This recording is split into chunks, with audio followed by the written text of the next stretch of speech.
Hello, I'm Dr. Gloria Horsley. And I'm her daughter, Dr. Heidi Horsley. Heidi and I want to welcome you to Open to Hope Conversations, the podcast. We believe that the greatest gift you can give yourself after a loss is hope, using this moment to connect with others who have not only survived but thrived. So let's get started.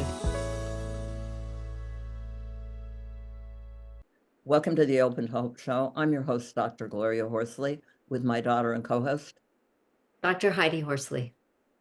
Well, Heidi, we are going to hear from a woman today who has quite a story and quite a journey that I know you're going to be interested in hearing about her journey and what she's gone on to do. And she has started something called Emotions. And we will be talking about that too, Heidi, because it's such a unique program, isn't it? It absolutely is. And we'll talk about how important it is to move our bodies and to be in motion, and that it's important as a way of healing and finding hope again. Mm-hmm. Absolutely. So, Heidi, let's get started. Would you introduce our guest? Sure. So we're going to talk about grief support today with Myra Sack. And Myra founded Emotion after losing her daughter, Havi, to Tay-Sachs at age 3. She is the author of the Nautilus award-winning memoir, 57 Fridays, Losing Our Daughter, Finding Our Way. Emotion is a nonprofit that supports community, movement, and ritual to enhance coping and resilience. Welcome to the podcast, Myra. Thank you. Thank you so much. Myra, it's so great to have you on the show today. What a heartfelt story. You had a baby, and then you found out the baby has Tay-Sachs disease. It's a fatal neurodegenerative disease. So with that news, you find out your little baby has the disease and you're pregnant. Yes, I was 11 weeks pregnant with our second daughter, who thankfully was not affected by Tay-Sachs, but we spent the morning in neurology at Boston Children's learning that Havi, our first daughter, would die of Tay-Sachs and lose everything over about a year. And then the afternoon in high-risk OB, getting a chorionic villus sampling of the fetus to make sure that the fetus wasn't affected by the same disease, now that we understood that a mistake had been made and we were in fact at risk of passing this along to our children. Havi and Kaya overlapped for 6 months on Earth in our house. Yeah.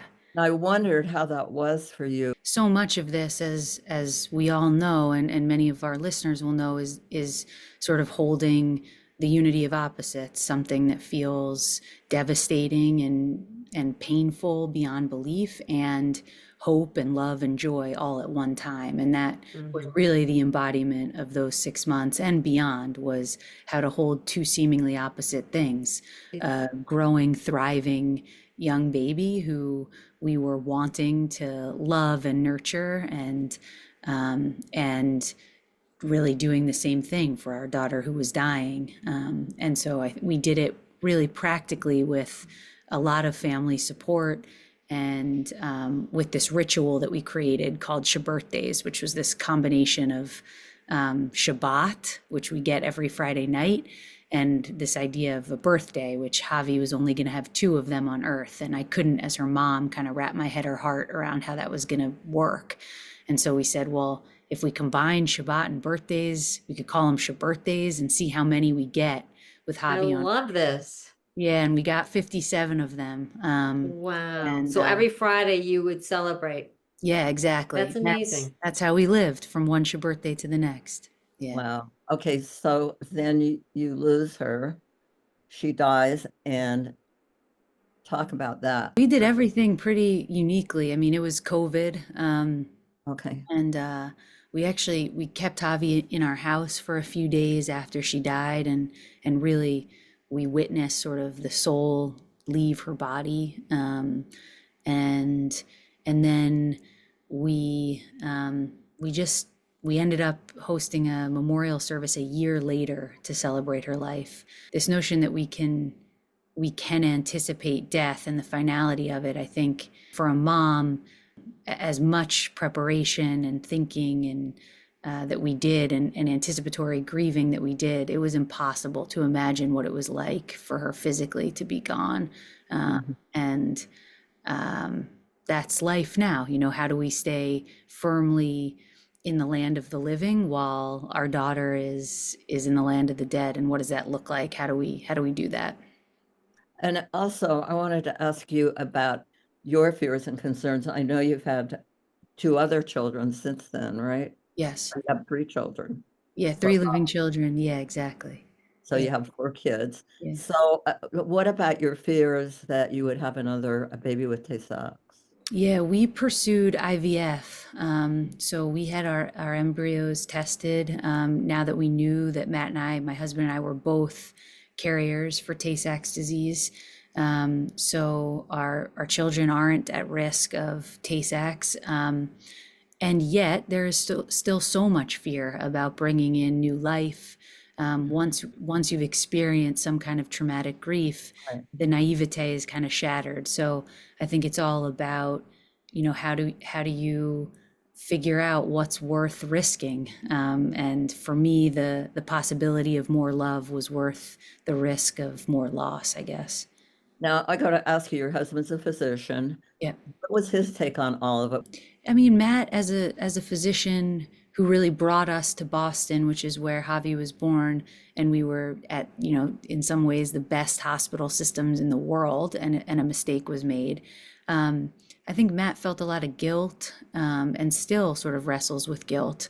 But in terms of growing the family, it's a really beautiful question. I think he would agree with this. Maybe I'm the more I had more appetite and energy for growing the family, and now I think he's glad that we did. But yeah, I think that's And I'm just wondering, you've got these little kids that didn't really know Javi. How do you keep her memory alive for them? oh, I love that.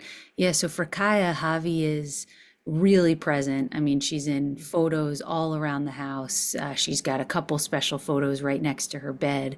Kaya does. A few weeks ago, she said to me before bedtime, "I'm gonna tuck Javi in extra gently into my heart tonight," and I was like verge of tears. And then 2 seconds later, she said, "I'm gonna put Javi now in my box of Kleenex with all my other special stuffies." Oh, And so it gives you a sense of sort of how a 5-year-old thinks about death. Kaya's 5 now. We keep Hav in all of our back to school photos. When we have to submit sort of like family photos, Javi is always featured. We still celebrate birthdays. Hav's favorite food was blueberries. And so Kaya and Ezra, our 3-year-old, sort of know that represents Javi. So we do our best to sort of normalize the fact that she's a member of our family forever, and yet the way she shows up is just different from the rest of us. You had a lot of in-law support from both families. What have you done for yourself that's helped you get through this? Yeah, for me, well, one, finding a community of people who could honor Javi, who felt like I could trust them with her. Um, they felt worthy of knowing her and loving her. And I continue to turn to them. Those are my siblings, our parents, and some really close friends who are basically family. And continuing to turn towards them has been truly a lifeline. And I think we talk about community in the context of grief a lot, but a real community who knows how to show up, I think, is rare. The second thing has been about movement for me. Like I was an athlete. I played soccer in college, and then got into running, and really that kind of rhythmic tap on the pavement has been the way that I've survived this. Did you start running right away? Did you keep running through all of this? Yeah, and it was really actually one of the ways that Matt and I communicated through Javi's diagnosis and death was on a run or on a walk. It felt a lot less threatening to have really hard, vulnerable conversations when we were in motion together, kind of next to each other and moving. You were shoulder to shoulder, not like Exactly, this. exactly. Yeah.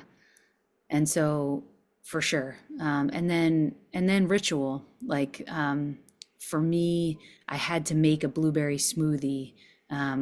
For the last couple months of Javi's life, that's what she survived on, was wow. sort of this calorically dense blueberry smoothie that had everything we possibly could put in there. And then after she died, I really needed to hear that blender and see that color.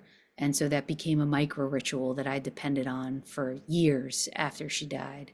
And so those are, and then I guess finally, and probably most importantly, being of service, like what you do in terms of creating this platform for us to feel seen, for stories to be enhanced. In my own small way, I think realizing that I needed to be of service to this community of other grievers has probably been the thing that has kept me going. You're going to Joanne Cacciatore's care farm. Oh yeah. Joanne is just brilliant and very big, important person in the grief and loss world. Talk about what you did and how did you get there? Yeah, well, so Dr. Joe came into our life because of my sister-in-law. So the short story is that one of my mother's friends, who's a professor in psychology, gave us Dr. Joe's book, Bearing the Unbearable, after we had received a handful of other books that were not helpful. This person gave us Dr. Joe's book a couple months after Javi's diagnosis, and I opened it and started reading it and felt like I was going to be okay for the first time. Felt seen, felt like she was matching my pain in her language, and in the story she was sharing in a way that made me feel like I was going to make it.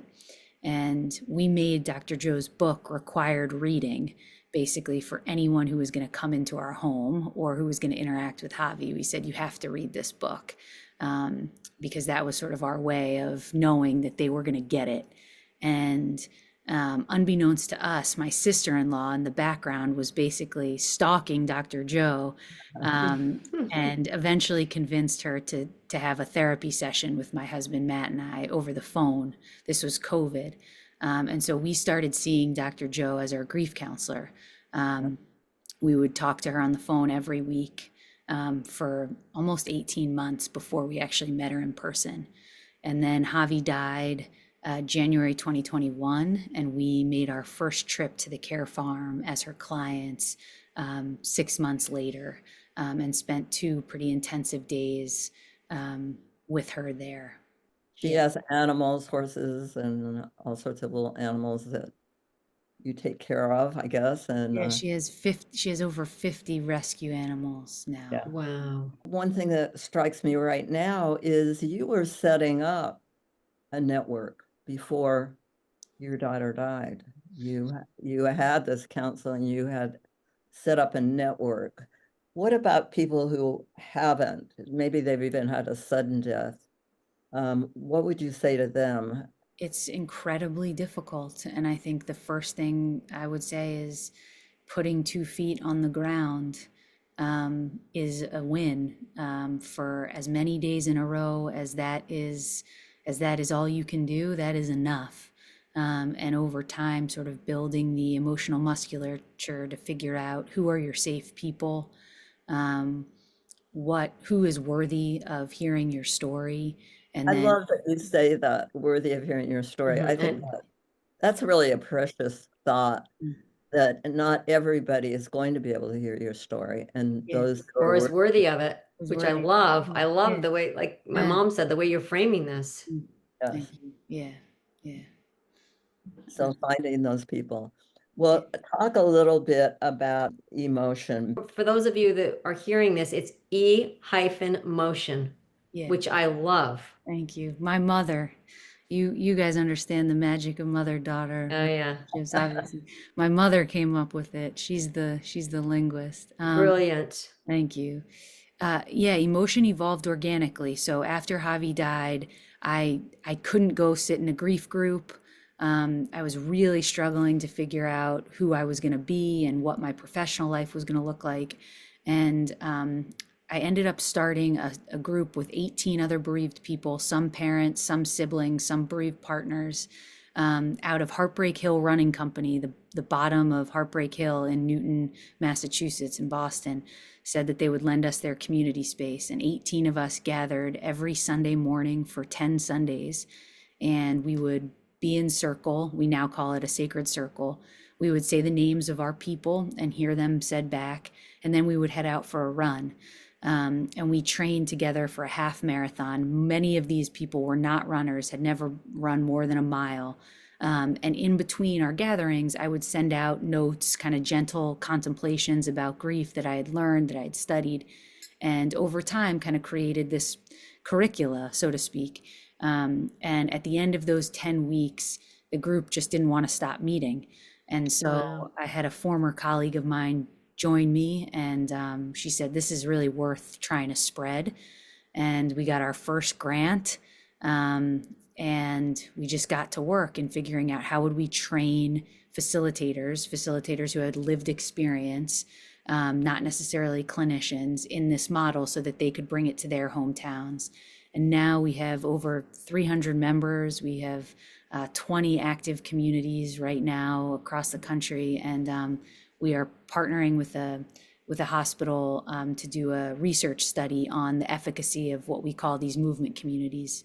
I love this. So it's peer-to-peer support. Yes, exactly. Wonderful. And the research shows that that is one of the main things that we need after loss. Totally. Yeah. Now, as I understand it, I don't know, just from looking at your video, people stand around in a circle, they say their child's name, and then they go out and run in pairs or not. But one of the things isn't you say that you need to run a mile without talking or something? I really like that. Yeah, we now do these what we call quiet-ish miles, because sometimes being in quiet can be so hard for us as grievers. But so we give options for kind of coming in and out of quiet. But yeah, if you're in our community, by the end of the experience, you'll have done 50 quiet-ish miles. It can be a walk, a run, a hike. Yeah, Well, I have exactly. to tell you, Wow. when my son was killed, I after about 2 weeks, I used to run. After about 2 weeks, I hadn't run, and all of a sudden, I heard this little voice that said, "You're gonna get sick," and I'm like, "No, no, no, I'm not gonna. You are. If you don't get out, you're gonna be ill." So I decided, okay, I'm gonna go run. So I put my shoes on and I went out.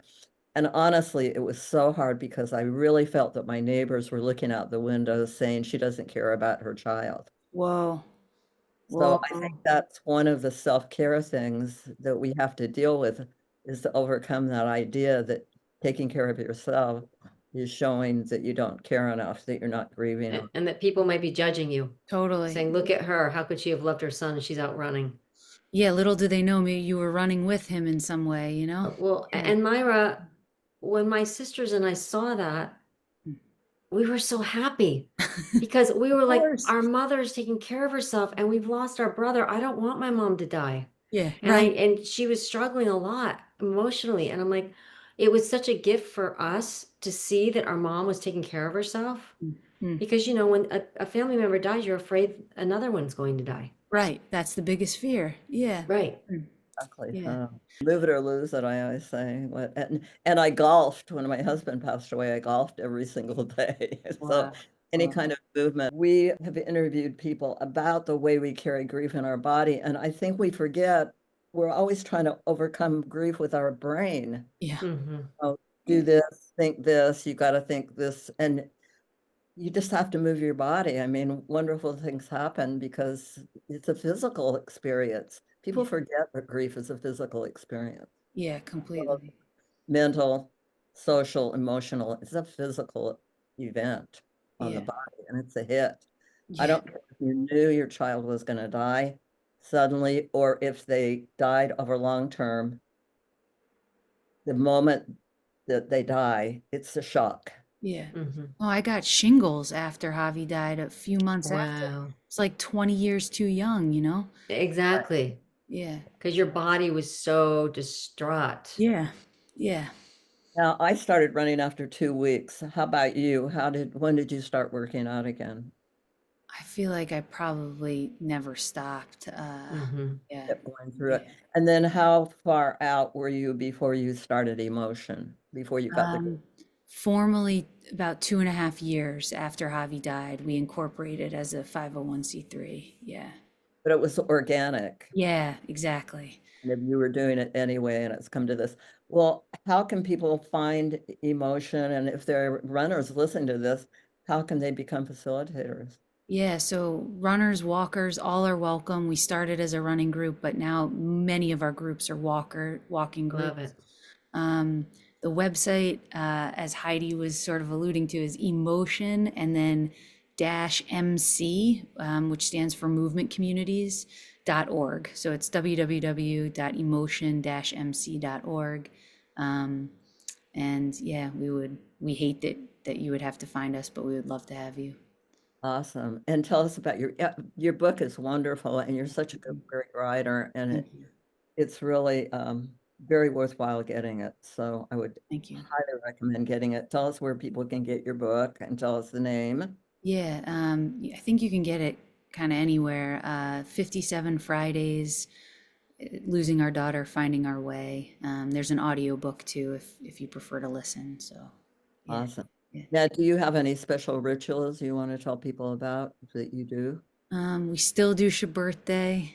And Javi's color became purple. It was the color that it seemed like when we would put on a shirt or pants that were purple, her spasms and seizures would sort of like soften. So now we all rock. Anyone in Javi's posse rocks purple Oh, I love all the this. time. So my siblings still send a purple heart every Wednesday at 9:04, which was the day and time that she died. So that's sort of a ritual for us. Awesome. Well, thank you so much for being on this Oh, show, thank you for having me and for all the work you do. Yeah.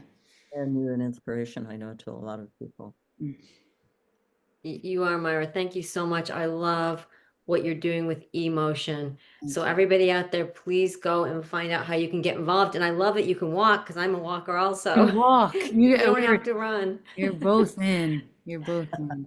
Well, we want to thank everybody for joining us on the show today. And Heidi and I always want to remind you that if you've lost hope, please lean on ours until you find your own, and God bless. I'm Dr. Heidi Horsley. You have been listening to Open to Hope, the podcast. You can follow Open to Hope on Facebook, Instagram, and Twitter. To learn more, visit us at opentohope.com and go to Apple Podcasts to subscribe. I'm Dr. Gloria Horsley. Join us again next week for another Open to Hope conversation, where we invite you to lean on our hope until you find your own.